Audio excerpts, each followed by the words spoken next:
So hello everyone. तो आज हम लोग बात करने वाले हैं जोसा के बारे में। जोसा जैसे कि जेई एडवांस और जेई मेंस ख़त्म हो चुका है।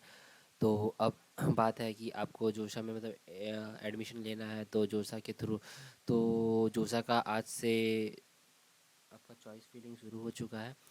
तो बेसिकली हम आज बहुत सारी चीज़ें बताने वाले हैं, जैसे कि जोसा जोसा में क्या क्राइटेरिया है, जोसा का बिजनेस रूल में किस किस डेट पे किस किस राउंड का अलॉटमेंट हो रहा है और किस किस डेट पे आपको क्या क्या करना चाहिए, फ्रीज फ्लोट और फिर सब सब चीज़ें क्या है आपको, कब फ़ी पेमेंट करना है, कब क्या करना है, मतलब अलग अलग चीज़ों के बारे में कौन कौन सी सर्टिफिकेट्स की ज़रूरत पड़ेगी। ये सब चीज़ों के बारे में हम बात करेंगे आज, ठीक है। तो अभी आप देख सकते हैं कि हम जोसा के साइट पे हैं, ठीक है। और अगर हम बात करें तो जोसा की साइट पे अगर हम यहाँ से इंफॉर्मेशन में जाके और अगर बिजनेस रूल पे क्लिक करें तो बिजनेस रूल का खुलता है। और इसमें एक पीडीएफ फाइल है, जो फाइल जिसमें पूरा बिजनेस रूल दिया गया है जोसा के थ्रू, कि जोसा में किस किस चीज़ों की ज़रूरत है। तो इस बिज़नेस फाइल को मैंने डाउनलोड किया हुआ, चलो इन बिज़नेस फाइल्स को डाउनलोड कर लेते हैं। ओके, वैसे तो मैंने इसे डाउनलोड करके रखा था, लेकिन एक बार लेट्स सी बिज़नेस फाइल को देखते हैं। Just a second, business file को हम लोग देखा जाए, बिज़नेस रूल जैसा का, ठीक है। तो इसमें सारी चीज़ें दी हुई है, अलग अलग चीज़ें हैं। तो हम लोग डायरेक्टली अपने काम की चीज़ों पे आएंगे, जैसे कि अगर हम बात करें पेज नंबर 70 पे, अगर हम पेज नंबर 70 देखें तो पेज नंबर 70 पे शेड्यूल दिया गया है कि देखिए लिखा हुआ क्या है, शेड्यूल इवेंट्स फॉर द जोसा 2022 ऑनलाइन रिपोर्टिंग। ओके, तो यहाँ पे पहला चीज़ तो आपका जेई एडवांस का रिज़ल्ट आ चुका है।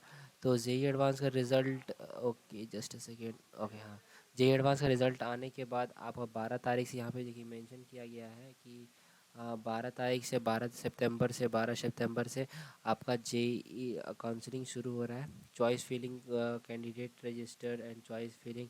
तो आप चॉइस फिलिंग कहाँ से कर सकते हो? अगर आप 12 सितंबर से 10 बजे से आपका ऑन हो जाएगा चॉइस फिलिंग, तो आप कहाँ से करोगे? आप जोसा की साइट पे जाओगे और वहाँ पे जाके आपको मिलेगा, वहाँ पे आपको अपना जे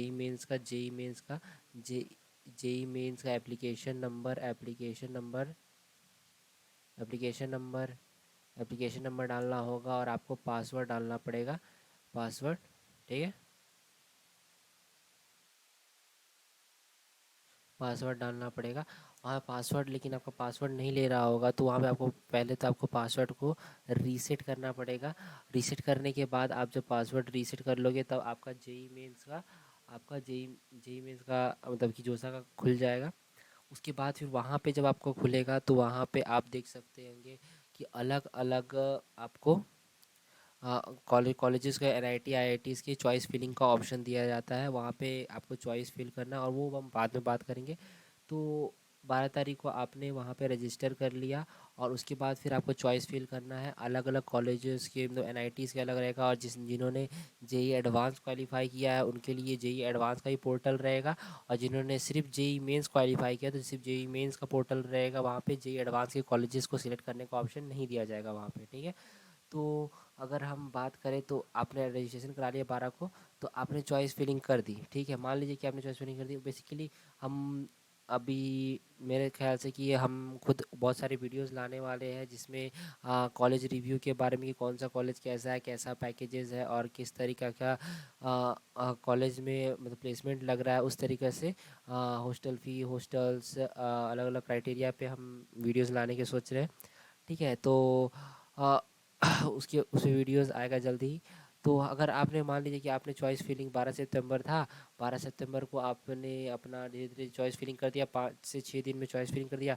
तो यहाँ पे एक 18 सितंबर को क्या होगा, 18 सितंबर को क्या लिखा है, display of mock seat allocation, मतलब it is a basically mock test होता है ना, प्रैक्टिस टेस्ट, उसी तरह से प्रैक्टिस टाइप का आपको दिया जाएगा, जिसमें आपको सीट अलॉट किया जाएगा। बेसिकली आपका ये नियरली अबाउट फर्स्ट राउंड के आसपास ही होता है सीट वाला, ठीक है। और फिर दूसरा वाला जो है ना, दूसरा वाला जो सितंबर 20 को दूसरा मॉक टेस्ट का आपको सीट अलोकेशन दिया जाएगा, जिसमें बेसिकली आपको होता क्या है कि जो सेकेंड राउंड में सीट एलोकेशन होता है वो नियरली अबाउट सेम ही रहता है आपका फर्स्ट राउंड का। मेन मेन सब फर्स्ट राउंड का मेन सीट एलोकेशन से जैसे बोला जा रहा है कि सेकेंड मॉक का जो एलोकेशन होगा वो नियरली अबाउट सेम रहता है आपका फर्स्ट राउंड का, मेनली फर्स्ट राउंड का, ठीक है। तो अगर हम बात करें तो ठीक है, देन देन आपका first mock test seat allocation हो जाएगा, फिर second mock test seat allocation हो जाएगा। देन उसके बाद फिर आपको आपका मेन जो फर्स्ट राउंड का जोसा का जो आएगा आ, आपका होगा फर्स्ट राउंड सीट एलोकेशन 23 सितंबर को होगा। फर्स्ट आपने चॉइस फिलिंग कर दी, सब भर दिया, लेकिन आपने ना उसको कंफर्म नहीं किया, लॉक नहीं किया, तो वो आपको आपका 23 सितंबर को शाम तक आपको मतलब कि जिस दिन लास्ट डेट होगा, candidate can lock there choices. Okay, यहाँ पे चॉइस कर सकते हैं। अगर कैंडिडेट लॉक नहीं करते अपने चॉइसेस को तो जोस्ता ऑटोमेटिकली आपका चॉइस को लॉक कर देगा जो भी आपने भरा हुआ होगा। ऑटो सिस्टम देखिए यहाँ पे लिखा हुआ है कि आपको 21 तारीख को ऑटो सिस्टम लॉकिंग हो जाएगा। 21 सितंबर को आपका हो जाएगा, 21 सितंबर को आपका हो जाएगा ऑटो लॉक। फिर आपका 23 सितंबर को आपका फर्स्ट राउंड का सीट एलोकेशन आ जाएगा। तो 23 सितंबर को अगर मान लीजिए कि आपको आपने फॉर्म फिलअप कर दिया, आपने सारा अपना सीट एलोकेशन डाल दिया और उसके बाद फिर फर्स्ट राउंड में आपको कोई कॉलेज मिलता है, मान लीजिए कि आपको कोई भी एनआईटी जमशेदपुर मिलता है, ठीक है। तो अगर आपको एनआईटी जमशेदपुर मिलता है तो उसमें आपको कोई भी ब्रांच अगर मिलती है आपको, ठीक है, तो मान लीजिए कि एनआईटी जमशेदपुर का इलेक्ट्रिकल मिला, तो इलेक्ट्रिकल मिला तो आपको उसके बाद आपको मिलने के बाद आपको क्या क्या चीज़ें करनी पड़ेगी, उसका डेट है आपको 23 सितंबर से 26 सितंबर के बीच में आपको फ़ी पेमेंट करना होगा, डॉक्यूमेंट अपलोड करना पड़ेगा, और फिर कुछ और ठीक है। तो फ़ी पेमेंट और डॉक्यूमेंट अपलोड करना पड़ेगा, ठीक है। तो फ़ी पेमेंट का ऑप्शंस उसी में आ जाता है कि आपको हाँ फ़ी पेमेंट करना है। और डॉक्यूमेंट अपलोड में अगर हम बात करें तो मेरे पास है लिस्ट की डॉक्यूमेंट कौन कौन से अपलोड करने हैं। तो वो थोड़ा लिस्ट को अगर देख लेते हैं कि डॉक्यूमेंट अपलोड करने वाली लिस्ट कौन कौन से है। तो let's check this out this list. हम लोग वर्डपैड में चलते हैं। तो अगर हम बात करें तो आपको डॉक्यूमेंट्स अगर रिक्वायर्ड होते हैं तो 10th की मार्कशीट की ज़रूरत होती है। 10 की मार्कशीट आपको मिलनी चाहिए, होनी चाहिए। और फिर 12th की मार्कशीट होनी चाहिए, ठीक है। माइग्रेशन सर्टिफिकेट होना चाहिए। तो माइग्रेशन सर्टिफिकेट आपको स्कूल के थ्रू दी जाती है, तो अगर आप लिए नहीं हो तो आप जाके ले सकते हो माइग्रेशन सर्टिफिकेट फ्रॉम स्कूल। और फिर ट्रांसफ़र सर्टिफिकेट टीसी, वो भी आपको स्कूल से ही दी जाती है, तो वहाँ से आप ले सकते हो। फिर गैप ईयर, अगर आपने ड्रॉप किया हुआ है तो आपको गैप ईयर सर्टिफिकेट बनाना पड़ेगा। और गैप ईयर सर्टिफिकेट बनाने के लिए आप कोई भी कोर्ट में जाके वहाँ पे आपको फॉर्मेट दिया रहता है, या फिर आपको जोसा आपको गैप ईयर का फॉर्मेट देता है और उसका साइट मिले रहता है, उस वहाँ से आप उसका फॉर्मेट निकाल के और फिर आप गैप ईयर का सर्टिफिकेट वहाँ से कोई भी कोर्ट से बना सकते हो। और फिर अगर हम बात करें आधार कार्ड चाहिए आपको, और फिर कैटेगरी सर्टिफिकेट भी आपको फॉर्मेट आपको दिया रहता है। जोसा का फॉर्मेट ही यूज़ करना है, आपको ये याद होना चाहिए कि अपना कोई फॉर्मेट नहीं लगाना है। जोसा के द्वारा आपको फॉर्मेट दिया जाता है, उसमें ही आपको आपको करना है, नहीं तो आपको जोसा बहुत बार रिजेक्ट कर देता है। तो आपको जोसा का ही फॉर्मेट लगाना है। और एक मेडिकल सर्टिफिकेट भी आपको जोसा के फॉर्मेट लिस्ट में दिया रहता है, वहाँ से आपको मेडिकल सर्टिफिकेट भी लगाना है, ठीक है। और फिर चलिए तो आगे बात करते हैं। तो ये सारे डॉक्यूमेंट आपको ज़रूरत पड़ते हैं। आप स्टाउंड है तो आपको डॉक्यूमेंट सारा अपलोड कर दिया, बट आपका कास्ट सर्टिफिकेट बनानी है। तो आपको जो सा आपको अलाउंस दे रहा है कि जब तक आपको, जैसे कि आपने सारा चॉइस फिलिंग कर लिया, आपका राउंड 1 राउंड 2 राउंड 3 राउंड 4 सब राउंड 7 तक हो गया। राउंड 7 होने के बाद आपको क्या करना है कि राउंड 7 हो जाने के बाद तब आपको, जब आप वहाँ पे जो कॉलेज में आपका लास्ट अलॉटमेंट हुआ है उस कॉलेज में जाने से पहले आपको अपना बना लेना है, आपको अपना अपना कास्ट सर्टिफिकेट बना लेना है। तो अगर तब तक आपको जोसा को एक फॉर्म भरना होगा। वो फॉर्म आपको दिया हुआ है जोसा कहीं साइट पे, चलिए देखते हैं जोसा की साइट पे अगर हम जाए तो हम देखेंगे कि जोसा की साइट पे एक सर्टिफिकेट फॉर्मेट है। सर्टिफिकेट फॉर्मेट में एक कास्ट सर्टिफिकेट फॉर्मेट्स है, medical certificate, cast validity. Just लेकिन चलिए देखते डाउनलोड करके क्या है, देखा जाए। एनेक्चर दिया हुआ है सर्टिफिकेट फॉर्मेट्स का। तो ये सब अलग अलग सर्टिफिकेट्स के फॉर्मेट्स दिए हुए हैं कि जिस सर्टिफिकेट से आप जिस कास्ट से आप बिलोंग करते हैं उस सर्टिफिकेट से आपको करके आपको इसी फॉर्मेट पे आपको बनाने हैं, ठीक है। और फिर और फिर का case valid cast validity. Okay, certificate ये है कि अगर आपका अभी तक बना नहीं है, अगर आपका अभी तक बना नहीं है तो आप ये वाला अंडरटेकिंग सबमिट करेंगे जोसा को कि हाँ मेरा अभी अंडर प्रोसेस है। तो जैसे यहाँ पे लिखा हुआ I herewith give the undertaking that I will submitted the caste valid certificate issued completely authorise at the time of the physical reporting. मतलब कि ये आपको डालना है जोसा में कि हाँ ये कॉलेज है, ये चीज़ मिला है, लेकिन अभी मेरे पास 40% टाइम पे अभी मेरे पास सर्टिफिकेट नहीं है। तो ये वाला चीज़, ये वाला जो है सर्टिफिकेट, ये वाला सर्टिफिकेट आपको साइन करा के डालना होगा। ओके ठीक है, अंडरटेकिंग है। ठीक है ओके। तो हम लोग देखेंगे कि अब देखिए, अब आपने सब कुछ कर दिया, लेकिन अब एक चीज़ और ऑप्शन आता है। जैसे कि मान लीजिए कि अब एक 3 ऑप्शंस होते हैं। पहला ऑप्शन होता है फ्रीज़ का, ठीक है, एक एक करके समझेंगे। दूसरा ऑप्शन होता है स्लाइड का, और तीसरा ऑप्शन होता है फ्लोट का। ठीक है, तो तीनों करके क्या करके तीनों ऑप्शन समझेंगे। तो अगर हम बात करें तो फ्रीज का ऑप्शंस में क्या होता है कि मान लीजिए कि आपको एनआईटी जमशेदपुर मिला। एनआईटी जमशेदपुर में आपने क्या किया कि आपको लगा कि हाँ मेरे एनआईटी जमशेदपुर में आपको सीएससी मिला और आपको वही चीज़ चाहिए भी था।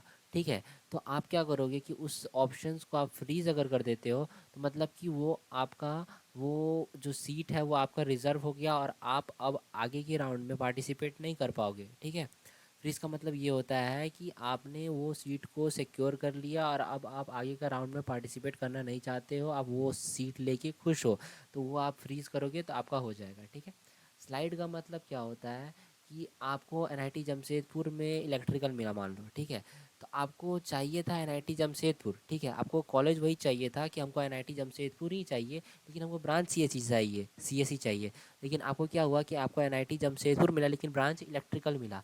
तो अगर आप स्लाइड ऑप्शन सिलेक्ट करते हो तो आप सेम कॉलेज में आप ब्रांच को स्लाइड कर पाओगे। मतलब कि आप इलेक्ट्रिकल से अगर आपका अगला राउंड में आप बैठोगे और अगला राउंड में आप इलेक्ट्रिकल से आप ईसीई में चल गए, इलेक्ट्रॉनिक्स में चल गए, तो मतलब हुआ कि आप इलेक्ट्रिकल से इलेक्ट्रॉनिक्स चल गए, तो मतलब सेम कॉलेज में आप शिफ्ट कर रहे हो। ठीक है, स्लाइड कर रहे हो अलग अलग ब्रांच पे, उसको आप लोग बोलते हैं स्लाइड का ऑप्शन।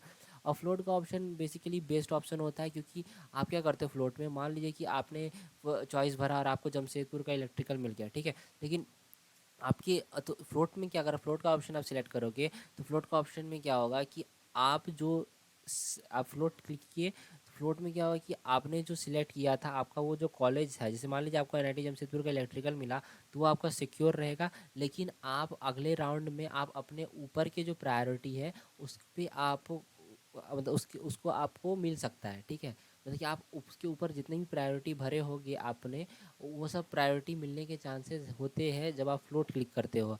फ्लोट में क्या है कि आपने कोई कॉलेज मिल गया तो आप उसको सिक्योर करते हुए आप आगे के राउंड में जाके आप और भी आपके जो ऊपर के जो प्रेफरेंस थे उस पर आप लोग करते हो। तो ठीक है, तो फ्लोट बेस्ट ऑप्शन होता है क्योंकि आपका जो सीट होता है वो भी सिक्योर रहता है और आप आगे के राउंड में भी पार्टिसिपेट कर पाते हो।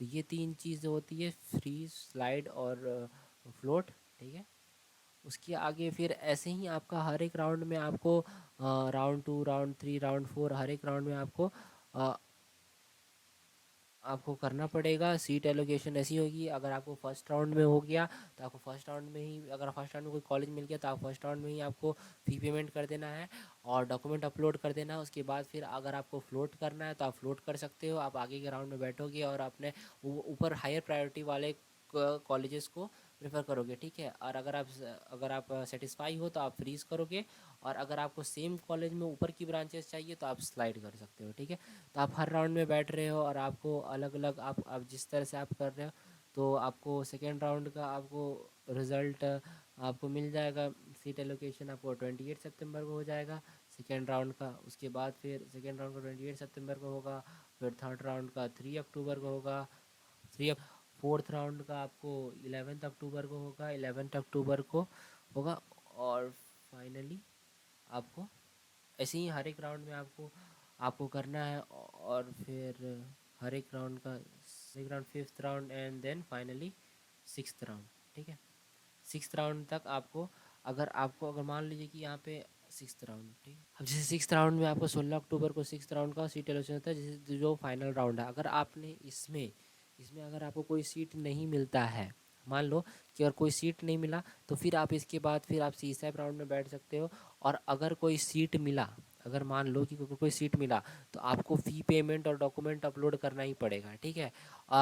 ठीक है, तो 6 राउंड इतना, उसके बाद फिर आपका CSAP राउंड आता है। तो CSAP राउंड में अलग अलग कुछ थोड़ा अलग अलग फंडा चलता है, तो उसके लिए हम बाद में बात करेंगे।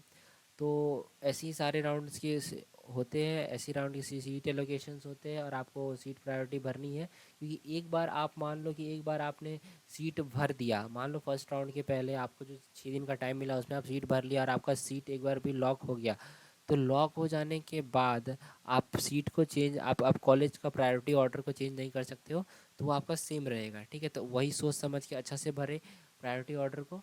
और फिर हम प्रायोरिटी ऑर्डर और कॉलेज का बहुत सारे रिव्यू लाने की कोशिश करेंगे, अलग अलग कॉलेज के अलग अलग रिव्यूज़, ठीक है। और फिर अगर कोई क्वेरी हो और सीट एलोकेशन की विच कौन सा प्रायोरिटी देना है, कौन सा कॉलेज किस रैंक पे आता है, तो आप हमको इंस्टाग्राम पे मैसेज कर सकते हैं, और फिर डायरेक्ट कमेंट में ही पूछ सकते हो कि क्या किस चीज़ को चाहिए। क्योंकि मैंने भी अपने समय में भरा था और बहुत ज़्यादा रिसर्च करके खुद भरा था। और बेसिकली मैंने कोई पेड लिया नहीं था कि पेड काउंसलिंग वाला, तो अपने से रिसर्च कर किया मैंने बहुत सारा। और खुद से आप रिसर्च कर सकते हो IIIT के बारे में, NIT के बारे में, IIT के बारे में, कि कौन सा IIT प्रायोरिटी ऑर्डर किस तरह से सेट करना है, प्लेसमेंट के थ्रू या फिर कैंपस के थ्रू या फिर इन्वायरमेंट कैसे, एक्सपोजर कैसे मिल रहा है उसके थ्रू, समझे। तो अलग अलग लोकेशन भी बहुत ज़्यादा मैटर करता है, किस लोकेशन में किस तरीक़ा से आप रहना चाहते हो, किस तरीक़ा से आपको कौन सा इन्वायरमेंट आपको शूट करता है। तो आप बहुत सारे क्राइटेरिया है उसके अराउंड, आपका घर किसके सामने पड़ता है, तो बहुत सारे क्राइटेरिया है जिसके थ्रू आप कर सकते हो। तो अगर कोई क्वेरी हो तो आप कमेंट में लिख सकते हो कि हाँ भाई किस कॉलेज में किस चीज़ में आपको करना है, ठीक है। तब तक के लिए और भी वीडियो लाता रहूँगा, तब तक के लिए thank you, bye bye, see ya. We get a microphone check, give it a microphone, I make the microphone dead. Don't step to me, newbie, I could truly be moody. I could have played the fucking Grinch in the movies. I've been